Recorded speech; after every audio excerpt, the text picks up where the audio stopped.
Está no ar mais um programa do Núcleo de Política e Cidadania, aqui do canal 6 da NET, TV Comunitária do Rio. Eu lembro que você pode acompanhar toda a nossa programação ou ao vivo, durante o mesmo momento que esteja passando na NET, no canal 6, você pode acompanhar na internet. Portanto, ele dá mais mobilidade para você, no www.tvcomunitariatudojunto.rio. Segue aí também o nosso e-mail, o nosso telefone, para que você entre em contato com a gente, faça a sua crítica, dê a sua sugestão e participe conosco da programação da TV Comunitária aqui do Rio. Mais uma vez eu entrevisto a Alessandra Brits, que é a editora-chefe do site Revista Intertelas, jornalista e especialista nas relações internacionais. Alessandra, eu queria tratar de 3 assuntos que a gente dividisse aí o nosso papo de hoje. Um é a questão do G20 na Argentina, aqui pertinho de nós. 2 é a marcha dos centro-americanos, dos imigrantes, para os Estados Unidos. E em terceiro, essa questão da crise da Ucrânia e da Rússia. Obrigado mais uma vez pela sua presença, contribuição aqui para a TV Comunitária. Nós estamos trabalhando para que a Alessandra seja uma permanente colaboradora aqui da TV Comunitária, certo? Estou muito contente com isso. Então vamos explorando ela aí nesses assuntos. G20 na Argentina, o que você podia trazer para a gente? Então, eu queria agradecer por estar aqui novamente, pela oportunidade da gente sempre estar expondo o trabalho, né? E as opiniões sobre esses assuntos tão importantes. O G20 na Argentina, o que a gente pode colocar é 2 pontos principais, talvez, que era o que a gente já discutiu, inclusive, em algumas nossas conversas passadas, que foi uma certa trégua entre os Estados Unidos e a China com relação à guerra comercial, né? Não quer dizer que vai acabar, que os Estados Unidos ainda vai colocar diversas taxas, né, sobre o produto chinês ainda, mas eles acordaram, o Trump acordou em postergar essas medidas, né? Então foi uma coisa que eles conseguiram chegar com uma certa resolução no encontro do G20, né? E outra questão que aí não foi, talvez não seja algo tão positivo assim, é a questão russa, em grande parte, que está acontecendo esse evento lá do possível conflito com a Ucrânia, que o maior medo dos especialistas e dos analistas seja um confronto direto entre os 2 países. Né? Por quê? Isso já vem de uma questão que começou lá desde aquelas revoluções coloridas, como a gente estava falando, que teve aqueles protestos e todo. Aconteceu um golpe, na verdade, na Ucrânia, que derrubou um presidente que era apoiado pela Rússia, em grande parte, e assumiu, foi eleito tal, um pró-Estados Unidos. E aí nós temos um grande problema que vem desde a Guerra Fria, que o Pacto de Varsóvia, não sei se você lembra desse que significava o Pacto de Varsóvia, sim, era o braço militar da União Soviética. Era a OTAN do lado, que eu diria que mais progressista da humanidade. Não sei se é essa a sua opinião, mas é a minha. Também acho, mas assim, ele foi desmantelado, ele desapareceu, foi desfeito junto com o fim da União Soviética. A OTAN não.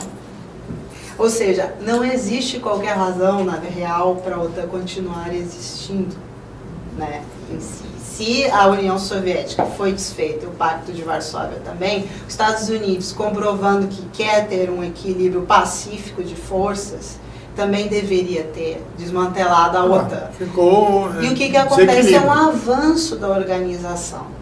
Para cercar a antiga União Soviética, que no caso é a Rússia. Esse é o ponto principal nevrálgico da Rússia, porque a Ucrânia, além de ser parte de uma herança cultural histórica do país, praticamente, dependendo da linha histórica que você pega, a Rússia surgiu a partir de Kiev, que é a capital da Ucrânia, então ela tem todo um vínculo fortíssimo. E boa parte dos habitantes são oriundos, né? São descendentes, né? Uhum. Da... Uma parte, sim.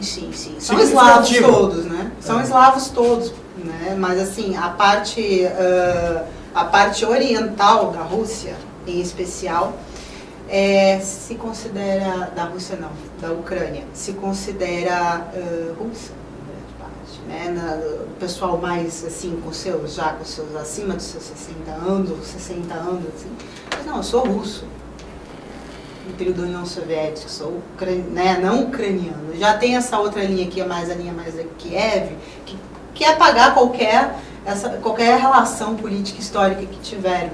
E então passa até a inventar certas coisas. Há um conflito interno de nacionalidade que não está muito resolvido, e isso se reflete nessa contradição internacional. Sim. Agora, eu queria, antes da gente aprofundar essa questão da Ucrânia e da Rússia, que é um assunto específico que a gente queria tratar, voltando ao G20, eu queria que você falasse um pouco o seguinte: essa trégua é de alguma forma, uma vitória da China.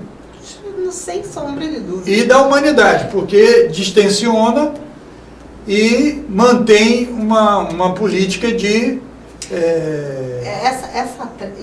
Até agora, todas as medidas que o Trump tomou são apenas evidências de que os Estados Unidos perdeu qualquer protagonismo maior, assim, inquestionável que se tinha. Esse é o drama da questão. E isso até está, de certa forma, vinculado à questão de imigrantes também. Porque é o seguinte, o problema econômico que os Estados Unidos... Nós já tratamos, inclusive, aqui sobre esse assunto. É um problema estrutural da economia. Você quer dizer que os Estados Unidos perderam a sua evidência como a maior economia? Ela continua sendo formalmente a maior economia, mas ela perdeu o compasso. Não é a única, né? Porque qual é o status de superpotência? Você é uma superpotência quando você tem todos aqueles aspectos desenvolvidos inquestionáveis. Hoje ele não é a única liderança econômica. Não. A China, em tudo que ela fizer, ela vai interferir internacionalmente no sistema econômico. Tá, ok? Essa é a questão principal. Mas me parece que esse aspecto já estava mais ou menos assumido. Sim. Me parece que os Estados Unidos perderam também ser o motor, né? O motor, dinâmica. Porque eu vou tentar lembrar rapidamente aqui. Desde lá do período da Guerra Fria, você tinha aquela competição entre os dois sistemas, entre a União Soviética e Estados Unidos. E qual foi a cartada que os Estados Unidos deu, mas não pensando a longo prazo? Foi o seguinte: vamos reestabelecer relações com a China e dividir o mundo comunista. Isso aconteceu. E aí conseguiu cercar a União Soviética, chamado daquele cordão sanitário que eles chamam. Sim. E aí, aos poucos, foram, através de medidas de inteligência e tal, sufocando o sistema. E os problemas internos também. Que já existiam, eles já sabiam. Não tem conflito e tal. Né? Mas aí, nesse reatar com os chineses, é que vem o veneno.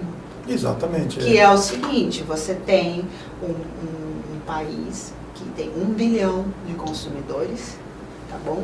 Um país que tem uma cultura completamente diferente da ocidental, hierárquica, em grande parte, de uma forma que dificilmente os Estados Unidos compreendem como funciona. Ok? Então, tu tem toda uma estrutura que a China e o Deng Xiaoping, que foi o que assumiu logo com a morte do Mao Tse Tung, foi ele que assumiu, um socialista, acima de tudo, mas promovendo mudanças para desenvolver economicamente a China. E com isso o que aconteceu?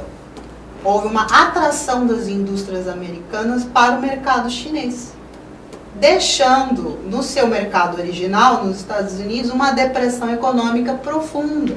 Então você criou, no fundo, você problema estrutural econômico. Você criou o próximo competidor. Certo? Essa globalização da economia americana acabou atingindo eles próprios, porque você criou um problema estrutural, na verdade. Ok? Você não tem emprego lá mais para as pessoas. E esse é o grande problema. Por que essa revolta contra o imigrante, que é o imigrante que está tomando conta do meu, né, que está tomando meu espaço, não sei o quê, e que foi a classe média branca que votou no Trump, em razão disso, dessa falta, dessas áreas que ficaram depressivas economicamente. De alguma forma, né? isso, de alguma forma, são as próprias contradições, né, do processo imperialista, né, que ele tinha que combater a União Soviética e a maneira de combater que ele acabou encontrando Isso, era né? tentar rachar o campo socialista, o campo mais progressista e tal. E com isso ele acabou dando vida dando força para uma que é mais forte que isso. Demonstra que essa solução imperialista ela é contraditória em si, né? E que vai gerando. Você entendeu o mecanismo? Aí é o seguinte, aí você tem as empresas americanas instaladas, as suas sedes na China, ok? E aí, o que acontece? A China produz, quem compra? Os Estados Unidos. Como é que os Estados Unidos compram? A crédito. E muito parte disso, que a China comprou títulos públicos também, tem trilhões. Ou seja, a China, se amanhã quiser detonar a economia americana, ela faz isso em segundos, colocando todos os títulos no mercado. E ela acabou criando também problema dos Estados Unidos com a transferência de empresas, né, para o México, por exemplo, né, que criou também essa mesma situação. O que você cria no mercado nacional americano? Falta de emprego, falta de oportunidades, gente desocupada, e aí começam as pressões. E perderam quer dizer, os automóveis que surgiram. O automóvel que surgiu nos Estados Unidos, né, eles perderam para a Coreia, perderam para o Japão. Porque o que acontece? Etc. Acontece o que aconteceu com todo o processo histórico de desenvolvimento econômico. O país começa a absorver o conhecimento tecnológico. E aí, a Alemanha fez isso, tá bem? Da Inglaterra, absorveu muito know-how da Inglaterra e aí criou uma indústria própria. E a China não vai ser diferente. E aí você acaba, né, substituindo. Essa é a verdade. Então, assim, isso e olha que a China não tem essa pretensão ainda. Vamos ver daqui a uns anos. Isso, mas eu estava querendo mostrar que na discussão o Trump fez uma onda danada, etc. Tal, e acabou tendo que ceder. Não, ele passou mal. Porque demonstra uma incapacidade, né, de continuar dando a tônica. Ele tem que... o mundo não é unipolar. Né? Não. Cada vez menos. Agora não. Exatamente. Então, eles vão ter que negociar. E a China teve um papel, porque na hora que teve que falar grosso, ela falou. E na hora que teve que negociar. A China se esconde muito por trás da Rússia, em grande parte. Como ela não tem esse braço armado ainda, ela vai ter. Como ela não tem esse braço armado ainda, mas se complementam de forma maravilhosa os dois, porque a Rússia não tem o poder econômico que a China tem e a China não tem o poder econômico o poder militar que a Rússia tem. Então eles se complementam e aí no Conselho de Segurança da ONU, quem vai? Quem é o porta-voz daquele que impõe sua posição aos Estados Unidos? A Rússia. E a China vai atrás. E importante foi mesmo a aliança. A abstenção da China é apoio à Rússia. Não sejamos assim, sabe? Não, porque ela não está... dependendo da questão, ela não pode, por exemplo, com relação à Crimeia ou com relação a outras regiões ali da Europa do Leste, ela não pode porque ela tem suas questões internas com Taiwan, com basta se abster, né, para... Ela se abstém, mas não é um voto, é um voto a favor da Rússia. Porque no Conselho de Segurança tem quer dizer, consenso ou a coisa não vai para frente. E aí, só complementando o G20 para você, porque lembra que nós falamos do caso Khashoggi, do jornalista da Arábia Saudita? Lá na Turquia. O principal que também se prontificou isso, o Trump não conversou com o Putin, mas o Putin conversou com o príncipe da Arábia Saudita, o MBS, que é o que todo mundo fala pela Mohammed, né?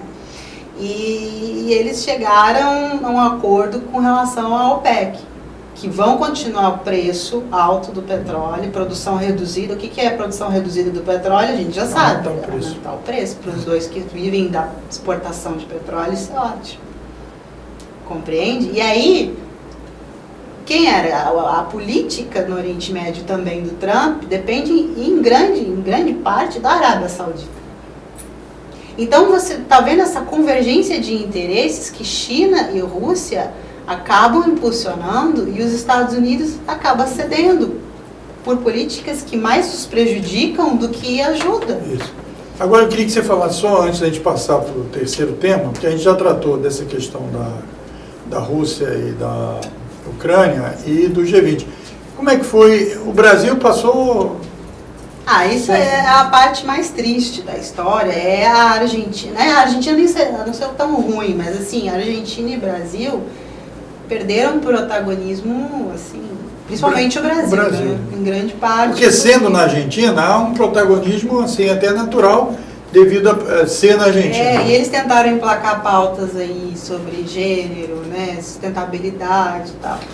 Mas a verdade é que são agora países satélites com núcleos controlados diretamente, essa é a verdade. E nesse jogo, nesse contexto político que a gente tem essa disputa entre, né, claramente, chineses e americanos e russos, uma aliança de russos e chineses, não vou dizer assim, mas contrários a esse mundo unipolar que os Estados Unidos, pelo menos as elites, almejam que continue, você tem, né, uma certa até desconsideração. A última reunião dos BRICS que aconteceu, o Temer, quase ninguém conversou com ele. E eu acho que a situação aí nossa está eu não sei se você viu, a Glaze se encontrou com um dos partidários do Partido Comunista Chinês, e o Partido Comunista Chinês, o PT, é aliado da China fora ou dentro do governo. É um aliado, um parceiro estratégico. Compreende? Então, assim, perde um protagonismo enorme. E principalmente porque vai deixar, inclusive, de sediar o encontro do meio ambiente, né? Sobre... porque exatamente. A política que eles estão querendo implementar no governo tira o protagonismo do país, né? Porque tira o protagonismo. E é uma questão seguinte que a gente tem que pensar, é que isso é geopolítico mesmo. Os Estados Unidos está tomando precauções de meio que pegar toda a América Central e do Sul e fazer uma espécie de proteção voltar àquela política mas do isso quintal. É impossível. Né? É impossível. Isso é bobo e impossível, não vai acontecer. E aí a gente vê as questões que é o seguinte, eles querem, ao mesmo tempo querem afastar a China da região e a própria Rússia. Você vê que os Estados Unidos acaba apostando principalmente ali na América Central em governos que não promovem desenvolvimento social, que não promovem nenhuma política capaz de até conter essa onda de imigração ilegal que acontece. Então, porque vamos então entrar nessa questão da imigração, porque já tem lá um tempo, né, sei lá, quase um mês e tal, ou mais, né, que tem uma marcha de hondurenhos e guatemaltecos e centro-americanos se dirigindo para os Estados Unidos, já chegaram ao México, né? E aí, o que você poderia falar? Que atualização você tem aí? O que está de fundo que gerou isso e quais as consequências aí de trazendo para a política? O que aconteceu o mesmo processo que houve em outros países. Aconteceu um golpe que afastaram o presidente, que tinha um lado progressista, mas até uma linha socialista, sim, Zelaya, Honduras, né? Zelaya, e ficou um interino, que é o Micheletti, se não me engano. E ele depois foi eleito o presidente atual, que tem uma linha daquela que a gente já conhece, a pauta que é combate à corrupção e promover a segurança no país. Mas um governo neoliberal, com uma pauta que o Honduras é um dos países mais violentos e empobrecidos que tem no mundo, e acho que é um dos mais corruptos, se eu não me engano, na lista do ranking, senão já ocupou o mais corrupto, o mais violento nessa lista global. Então, nada dessas questões ajuda com que você impeça essa onda imigratória legal, né, que acaba sendo ilegal sim essa invasão, e o que vai acontecer é um conflito social dentro do próprio Estados Unidos, que nem a gente teve na época dos anos 70, você lembra que teve todos aqueles movimentos e aqueles que chegaram a ser conflitos mesmo, muito era em relação aos movimentos sociais e tantos internos dos Estados Unidos, mas também em razão dessas contradições econômicas. E agora com o imigrante, as pessoas acham, e tem uma outra questão que é o seguinte, a estrutura com que o capitalismo estabelece, as pessoas esquecem que existe essa relação entre o legal e o ilegal. Um necessita do outro, entendeu? Tanto o mundo das regras, do mundo das leis, convive com aquele underground, aquele mundo do submundo, e necessita dele para que algumas coisas aconteçam.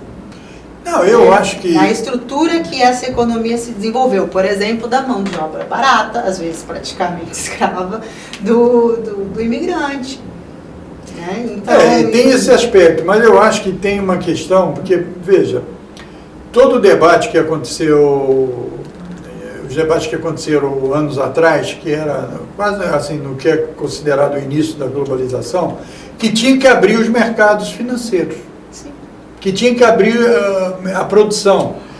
O Collor aqui no Brasil usou aquilo, as carcaças, nós temos que abrir e tal, etc. Tá bom, você abre e você, como você falou no primeiro ponto, você cria uma depressão, você cria desemprego.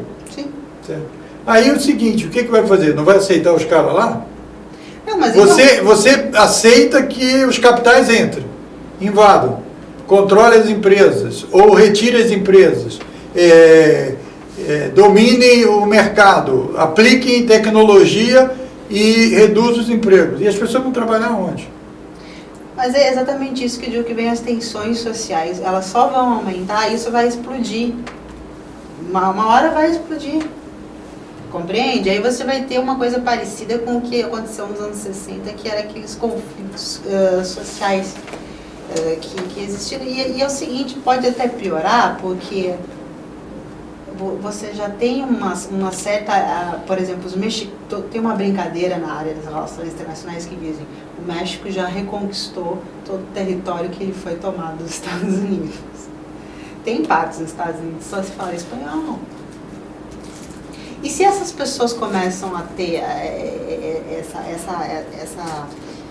essa agressividade, essa total política de excludente da elite branca norte-americana, provocar com que os latinos acabem se unindo de uma certa forma e promovam um racha muito maior do país.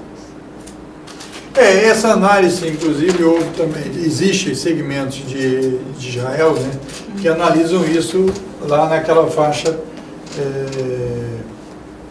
que é um entrelaçamento que acaba não sendo mais aquela preocupação inicial, tal, porque as coisas já estão tão entrosadas que não tem algo muito como sentido. aconteceu com o próprio Império Romano. A implosão do Império Romano, em grande parte, se deu também quando à medida que ele se espalhava e conquistava, ele ia assumindo os que perdiam a guerra e iam incorporando dentro por isso que do Império. esses grupos racistas, né, querem, não, nós temos que ficar só entre nós, etc. Não pode haver o nós entrosamento. estamos ameaçados. Exatamente. E tal, mas a verdade é que se você cria um sistema que é excludente e que considera o outro, inclusive, um inferior, mas ao mesmo tempo no país onde ele nasceu, a situação continua insustentável. E são todos os governos que, até diferente do Brasil ou da própria Argentina, os Estados Unidos têm uma incidência maior, tem uma influência muito maior. Até porque a América Central é, assim, mais que a América do Sul, é uma região de extrema importância pela questão de segurança dos Estados Geopolítica, Unidos, né, da geopolítica dos Estados Unidos. Agora, nós estamos encerrando aqui, e eu queria que você usasse esses minutos finais para analisar o seguinte, o que pode acontecer lá, porque o presidente dos Estados Unidos disse que a polícia podia usar força letal. Também. Como é que você está, que projeção, se é que você pode fazer uma projeção do que pode acontecer? Esse grupo não vai entrar nos Estados Unidos, né? Ou vai, ou tem chance. Você sente, o que você pesquisou aí, o que você está sentindo que pode acontecer? Ou ainda não se sabe? Termina aí para a gente encerrar a nossa entrevista. Eu acho que esse grupo vai chegar aos Estados Unidos. Não, vão chegar na fronteira. Vão entrar? Aí é que tá. Aí nós vamos ter uma daquelas situações em que você criou aqueles campos de imigrantes que já temos... Não é nem refugiados. Não, eu sei, como aquele campo... De imigrantes que já tem na Europa, aos montes. E isso cria uma tensão social, política, muito maior. E dali você começa a criar, inclusive, grupos militantes políticos que levam, às vezes... Não teve um negócio desse ali numa região da França? Que eles fizeram a força, depois de muito tempo... Isso, depois de muito tempo eles tiraram a força. A última cidade para você depois, através do ferry boat, né, do barco, ou agora do Eurostar, que é aquele trem que vai para o Canal da Mancha, onde você vai para o Reino Unido, né, a saída para o Reino Unido. Ali se formou um campo, não é de refugiados, porque ninguém saiu da guerra, mas é um campo de imigrantes que não podem entrar no Reino Unido. Não, mas isso já foi resolvido. Não, continua. Ainda não? Continua. E aí tem toda uma estrutura estatal que a França tem que criar, entende? Porque é quase uma cidade inteira, né?